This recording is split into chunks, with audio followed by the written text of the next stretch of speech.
ಅಲ್ಲಿ ಸಿನಿ ಪ್ರೇಕ್ಷಕರು ತಮ್ಮ ನೆಚ್ಚಿನ ಸಿನಿಮಾ ನಟ ನಟಿಯರ ಸಿನಿಮಾ ವೀಕ್ಷಣೆಗಾಗಿ ಟಿಕೆಟ್ ಕೊಳ್ಳಲು ಮುಗಿಬಿದ್ದಿದ್ರು. ಆದರೆ ಪ್ರದರ್ಶನ ಕಾಣೋ 2 ಗಂಟೆ ಮುಂಚೆನೇ ಎಲ್ಲ ಟಿಕೆಟ್ ಬುಕ್ಕಿಂಗ್. ಇಷ್ಟಕ್ಕೂ ಈ ಹೌಸ್ಫುಲ್ ಪ್ರದರ್ಶನ ಕಂಡದ್ದು ಎಲ್ಲಿ ಅಂತೀರಾ? Have A look.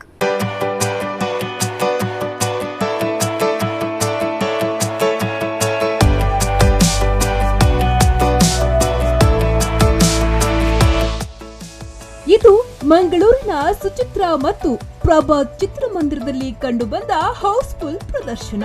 ತಮ್ಮ ಟಿಕೆಟ್ ಬುಕ್ಕಿಂಗ್ ಗಾಗಿ ವೀಕ್ಷಕ ಮಹಾಪ್ರಭುಗಳು ಸರತಿ ಸಾಲಿನಲ್ಲಿ ನಿಂತು ಟಿಕೆಟ್ ಕೊಳ್ಳುತ್ತಿದ್ರು.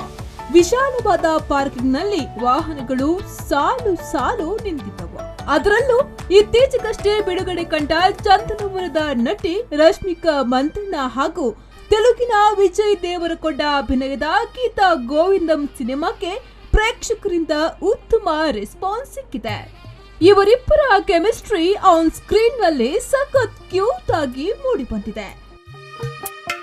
తెల్ల తెల్లవారే వెలుగు రేఖల పచ్చ పచ్చ పచ్చి మట్టి బొమ్మల అల్లి బిల్లి వెన్న పాల నురగల అచ్చ తెలుగు ఇంటి పూల కొమ్మల దేవదేవుడే పంపగ ఇలా దేవతే మా ఇంట అడుగే పెట్టెనంట బ్రహ్మ కళ్ళలో కాతులే మా అమ్మలా మా కోసం మళ్ళీ లాలి పాడేనంట.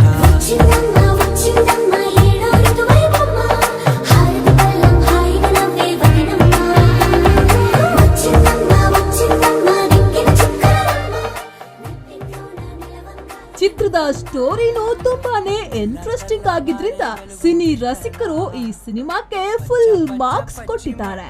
ಈ ಸಿನಿಮಾದ ಹಾಡುಗಳು ಕೂಡ ಯೂಟ್ಯೂಬ್ ನಲ್ಲಿ ಸಖತ್ ಕ್ಲಿಕ್ ಆಗಿದೆ. ಒಟ್ಟಾರೆಯಾಗಿ ಪ್ರಭಾತ್ ಮತ್ತು ಸುಚಿತ್ರಾ ಸಿನಿಮಾ ಮಂತ್ರಿಗಳಲ್ಲಿ ಪ್ರತಿ ಪ್ರದರ್ಶನದಲ್ಲೂ ಈ ಸಿನಿಮಾ ಹೌಸ್ಫುಲ್ ಪ್ರದರ್ಶನ ಕಂಡಿದೆ.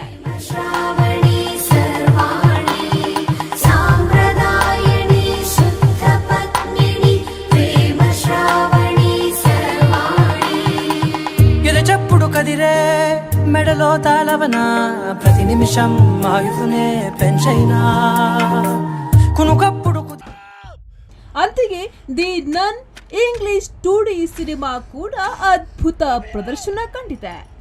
ಈ ಸಿನಿಮಾದ ಟ್ರೇಲರ್ ಯೂಟ್ಯೂಬ್ ನಲ್ಲಿ ಸಖತ್ ಸೌಂಡ್ ಆಗಿದ್ದು ಇದೀಗ ಹೌಸ್ಫುಲ್ ಪ್ರದರ್ಶನ ಕಾಣುತ್ತಿದೆ.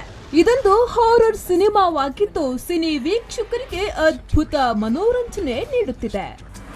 ಪ್ರಭಾತ್ ಟಾಕೀಸಿನ 20-21 ದಿವಸದ ಹತ್ರ ಆಯಿತು ನಮ್ಮ ಗೀತಾ ಗೋವಿಂದ ಪಿಕ್ಚರ್ ಜನಸಂದಣಿಯಿಂದ ಕಿಕ್ಕಿರಿದು 3ನೇ ವಾರದಿಂದ 4ನೇ ವಾರದ ಹತ್ರ ಮುನ್ನುಗ್ಗುತ್ತಿದೆ. ಅದೇ ಥರ ಇಂಗ್ಲೀಷ್ ಹಾರರ್ ಮೂವಿಯಾದ ನನ್ನ ಮೂವಿ ಈಗ ಜನಸಂದಣಿಯಿಂದ ಕಿಕ್ಕಿರಿದು 2 ಥಿಯೇಟ್ರ್ಗಳಲ್ಲಿ ಜನಗಳು ಈ ಥರ ಬರ್ತಾ ಇದ್ದರೆ ನಮಗೂ ಉತ್ತಮವಾದ ಚಿತ್ರವನ್ನು ಮನೋರಂಜನೆಗಾಗಿ ರಸಿಕರಿಗೆ ನೀಡಲಿಕ್ಕೆ ನಮ್ಮ ಮಾಲೀಕರು ಇನ್ನೂ ಹೆಚ್ಚಿನ ಉತ್ಸಾಹ ತೆಗೆದುಕೊಂಡು ನಿಮಗೆ ಇನ್ನೂ ಒಳ್ಳೆಯ ಉತ್ತಮ ನಮ್ಮ ಚಿತ್ರಮಂದಿರದಿಂದ ಸರ್ವಿಸ್ ಕೊಡಲು ನಾವು ತಯಾರಾಗಿದ್ದೇವೆ ಎಂದು ಥಿಯೇಟ್ರಿನ ಮ್ಯಾನೇಜರ್ ಆದ ನಾನು ವಿ ಸುಬ್ರಾಯ ಪೈ ಅವರು ಹೇಳ್ತಾ ಇದ್ದಾರೆ. ಒಟ್ಟಾರೆಯಾಗಿ ಸುಮಾರು 47 ವರ್ಷಗಳಿಂದಲೂ ಸಿನಿ ಪ್ರೇಮಿಗಳಿಗೆ ಅದ್ಭುತ ಮನೋರಂಜನೆ ಕೊಟ್ಟ ಈ ಚಿತ್ರಮಂದಿರಗಳು ಇಂದಿನವರೆಗೂ ಅದೇ ಮನೋರಂಜನೆಯನ್ನ ಕಾಪಾಡಿಕೊಳ್ಳುವಲ್ಲಿ ಯಶಸ್ವಿಯಾಗಿದೆ. ನಾಗೇಶ್ ಕಾವೂರು, ವಿ4 ನ್ಯೂಸ್, ಮಂಗಳೂರು.